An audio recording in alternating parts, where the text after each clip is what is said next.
Hey, what is up, guys? I'm here to give you my TNA review for June 6th, 2013. Um, it was okay episode. I'm psyched to see those Bound for Glory series coming back because that's when I started watching it. Well, getting back into it again. But the matches on the show weren't that great, except for the six-man tag, and Hardy and Bully Ray was okay. Um, So we start off with Taz and Mike Tenay on commentary.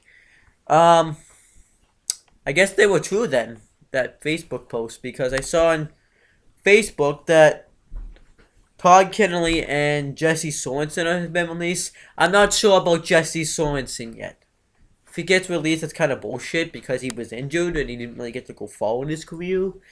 Um, Todd Kennelly, though, was actually pretty good commentator. He knew how to call the matches, and I think it kind of got me into the matches. So he was actually a good commentator. I don't know why they got rid of him. Fucking stupid. But yeah. They're not gonna have Taz. Mike Tenay, okay commentator, but you have Taz now in this aces and eights position. He's not really gonna talk about he doesn't talk about the matches. He always kind of is full of. I think he's kind of full of himself a little in a way because I'm just moving the table so I can just put the webcam on there instead.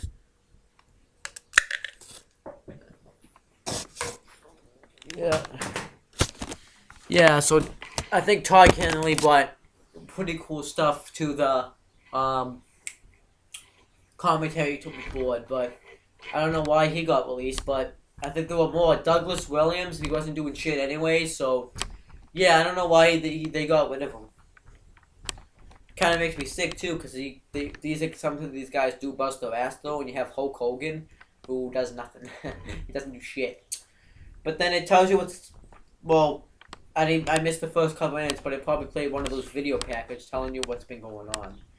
Bully Ray comes out and he talks about how he beat the legendary Stin at Slammiversary. And he did it single-handedly, all by himself. Then he talks about how there's nobody left for him to beat. There's no more competition. So then Hulk Hogan comes out. His hand's still screwed up, but this time he has a rubber glove on.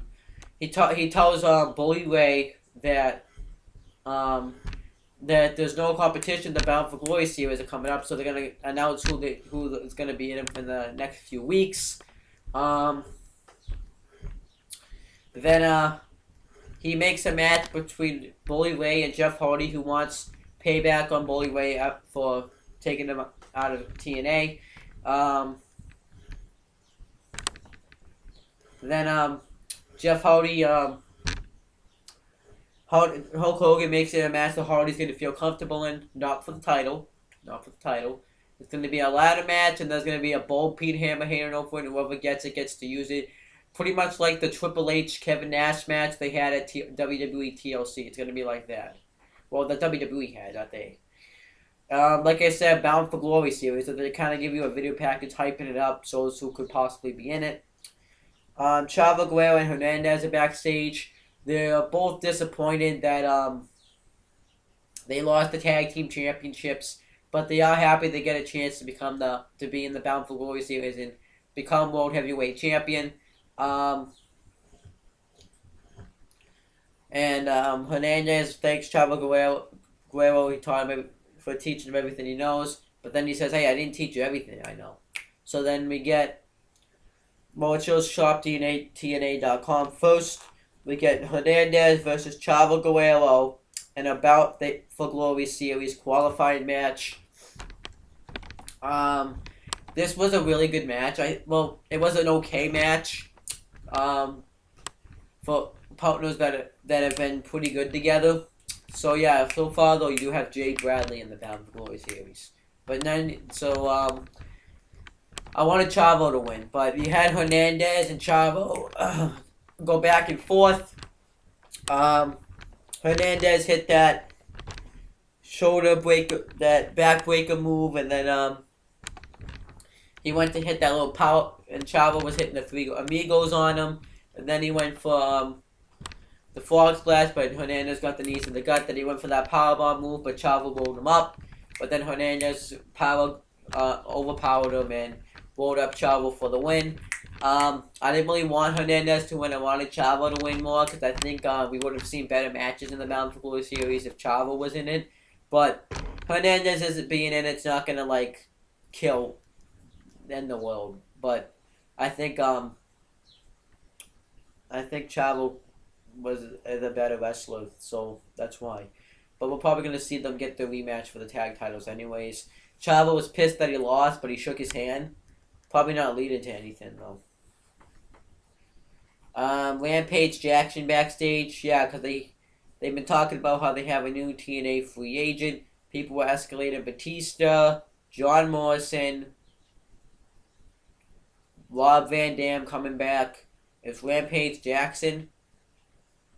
I don't know anything about him, but they have an MMA people fight. I mean, Kid Mo's in MMA, and we haven't seen him since Bound for Glory last year. So I don't know what's going on with that. But he's backstage. He congratulates James Storm and Gunner on becoming the tag champions, and they welcome him to TNA.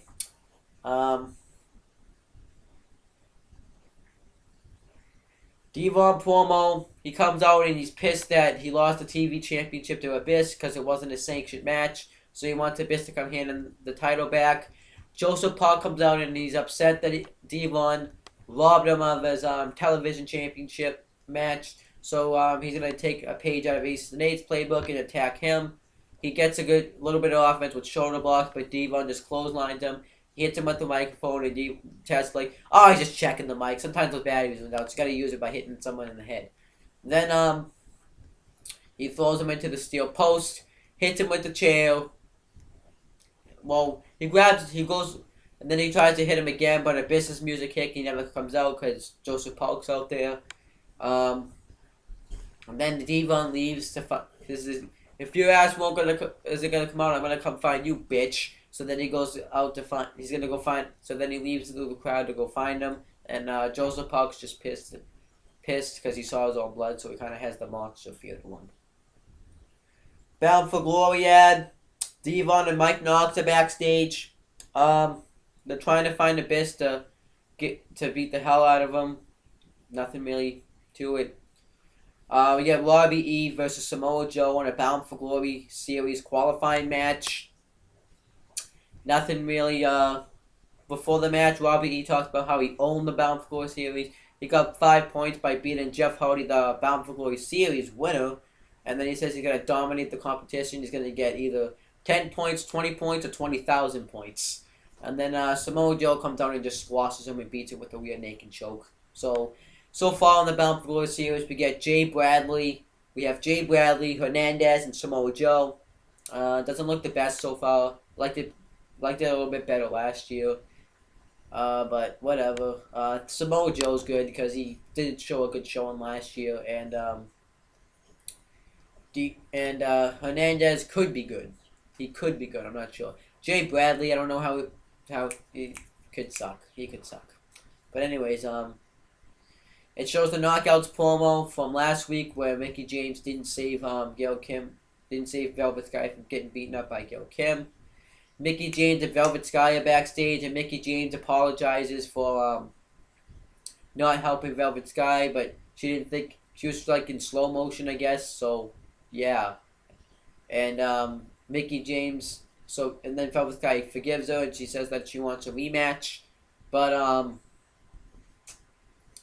Mickie says that she talked to Brooke Hogan. She already has a match, so they're still working on getting Mickie James to be a heel. So by trying to have her get out of that match, and eventually I think she'll be in the match. She'll get the match and turn on Velvet Sky.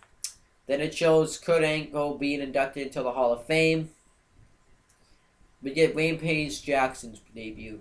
Jeremy Borash is interviewing him. He's talking about how it's great to be at Impact Wrestling. He was a pro wrestling fan. He used to body slam everyone before he started knocking people out. And he said that he wants to beat the best that the TNA has to offer. Then Kurt Angle comes out and Says that if you want to beat the best, you're looking at the best right here. That they have a little face off and they shake hands after.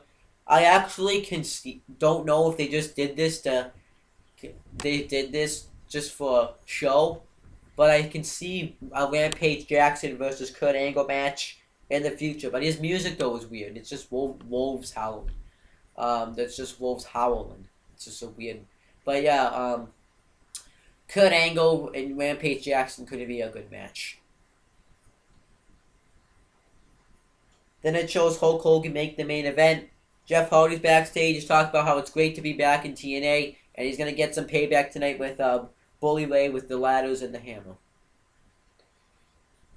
And then Chris Sabin, Gunner, and James Storm are backstage heading to the match.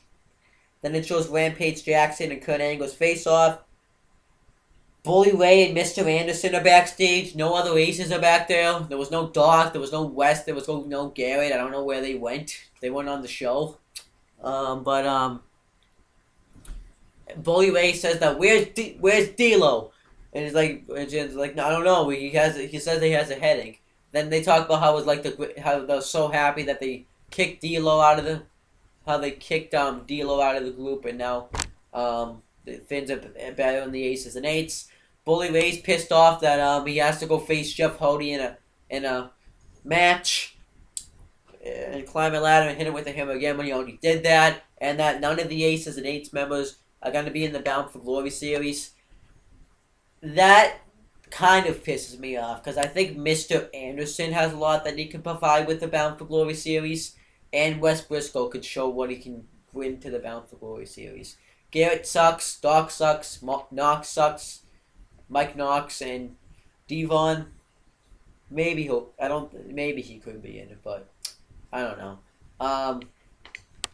But then Bully Race, Mr. Anderson asked Bully if he's gonna need any help in the ladder match, and Bully says that's a question. The answer that could be that question could be answered by the VP. And then Anderson says, does that mean I'm the VP? So I think probably Mr. Anderson's going to be the VP, but that was funny. Mr. Anderson's like, so does that mean I'm the VP? So that was pretty funny. But I can see Mr. Anderson being the VP, I guess, of the Aces and Eights. And maybe, I don't think this will happen, but this is something that they should do. They could have D'Lo Brown versus Mr. Anderson for the VP spot, but that probably won't happen ever. If that happens, I get $1 million from all you fans. Then we get Kenny Ken, Austin Aries, and Bobby Roode versus Gunner, James Storm, and Chris Sabin. It was okay tag match. It was kind of one of those typical tag matches. Aries, Roode, and Ken all dominate Storm. Then Gunner gets the hot tag, but Sabin gets up getting the tag as well. One point Gunner throws Aries outside the ring, and Bobby Roode gives him a spine buster. James Storm gives him a neck breaker. Then Kenny Ken, I forget what he did to James Storm. Maybe he gave him like a kick in the head or something. Then Chris Sabin gave Kenny Ken a springboard DDT, and he calls it the Halo Sabin, I think it's called. But it's like that Tiger Driver that he has as his finisher now. It was a decent tag 6-man though. It was probably one of the best matches on the show. Not saying a lot though. Then we get Mickey James backstage heading to a match. We get a ShopTNA.com ad. We get Devon and Mike Knox backstage part 2. They find a room where they're gonna probably go attack Abyss. Then it shows the last knockout standard match from Slammiversary between Taryn Terrell and Gail Kim. And then Brooke Hogan and Taryn Terrell are backstage. Brooke Hogan congratulates Taryn Terrell on the victory. She says, we hired you as a ref, and you're like one of the greatest divas right now. Well, the knockouts. And Taryn says, thank you. Gail Kim was just in the way to get that knockout championship, and that's what she wants. Then she, for some odd reason, asked if she is in love with Bully Ray still. Why would you ask that? But be kind of a random. But Brooke says that she just wants to keep the conversations wrestling. which kind of that is wrestling, but um, then Brooke Hogan when she leaves kind of gives us pissed off side like yeah. Yeah, I can see Brooke Hogan joining the Aces and Eights.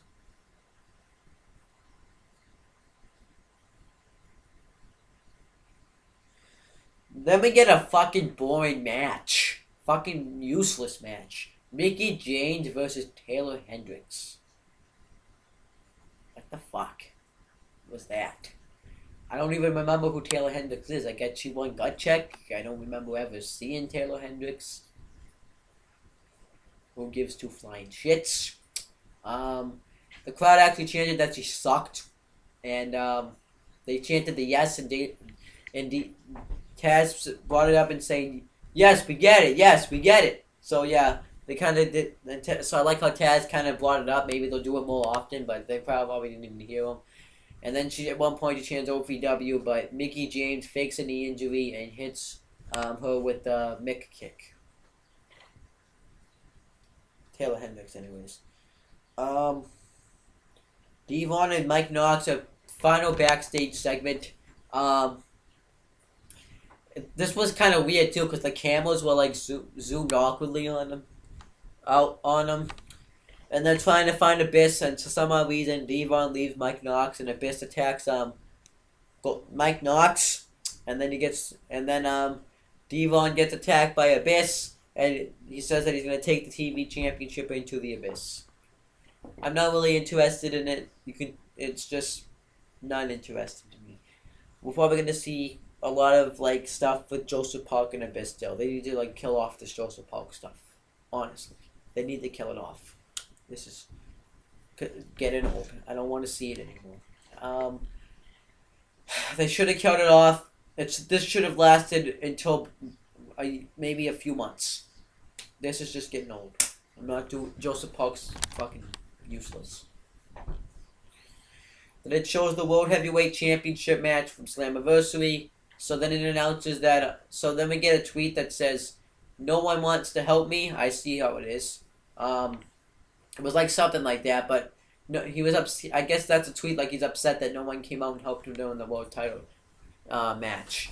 So then it announces that Stin's going to talk about his future next week. So I can see Stin being pissed off that no one came and helped him. Then next week we're going to get a return match from Slammiversary. It's going to be AJ Styles versus Kurt Angle in a Bound for Glory series match. I think that they should have AJ Styles win this time. If Angle beats him twice, that's going to make AJ Styles look pretty bad. And then next week we're going to get Bad Influence, Christopher Daniels, and Kazarian versus the James Storm and Gunner and a Bound for Glory series match. James Storm and Gunner are probably going to win that. But it would be cool to see if Bad Influence, Christopher Daniels, and Kazarian won. That would be kind of sick. Then it shows Rampage Jackson and Kurt Angle's face-off. We get Jeff Hardy versus Bully Ray in the ladder match. The match, this wasn't as good as the Full Metal Mayhem match, but this was still okay. Jeff Hardy kicks the ladder in Bully Ray's balls, and then one part of the match, Bully's like, "Taz, my balls!" And then Bully Ray tips the ladder over, and Hardy goes in the corner. He grabs the bullpen hammer. He's about to use it on Hardy. He hits the twist of fate on Bully, but then he grabs the hammer, and I thought the guy that got the hammer could only use it as a weapon, but Hardy's about to use it. The Bully Ray runs off to the back. Hardy takes off as well, but then you see Bully Ray running. Hulk Hogan's about to ambush Bully Ray with the hammer, but Brooke Hogan says, "Dad, don't!" So Bully Ray heeds the warning, and I guess Hulk Hogan kind of looks at her saying, "What the fuck are you doing? We had him." So I don't know what they're doing. I have no clue in the world. So Brooke Hogan's definitely, I think, could join the Aces, and that would be awesome if she did, actually, to be honest with you. TNA wasn't that great. I didn't really like the matches, except for the 6-man tag and the ladder match, but those weren't really that great either. And I don't like that Todd Killenly's not on commentary anymore. He was a great commentator. So I don't know what they were thinking getting rid of him. Taz, useless. Mike Tenay, okay, but yeah, don't know why they got rid of Todd Kinnley. Save Todd Kinnley, please. I actually liked him, but TNA was pretty bad this week. Next week, I think it's gonna be better because you're gonna have Styles and Angle again, and you're gonna have the Storm, and they're gonna have that tag match. But so that could be good, and you're gonna have Sting come back. I don't know what Sting's they're gonna do with that, but the Battle for Glory series are here. It's about time. I'm glad that they're here. I like the Battle for Glory series. The best guy that I'm actually going to pick to win so far probably is Samoa Joe that's in it right now. But I hope AJ Styles gets it, and I'm going to root for him to. Actually, this would actually be perfect if you have AJ Styles become the World Heavyweight Champion. But the problem is, it actually would kind of hurt him because you have to say something. So maybe you should have him say something before that happens. But that's pretty much it, guys. See you later.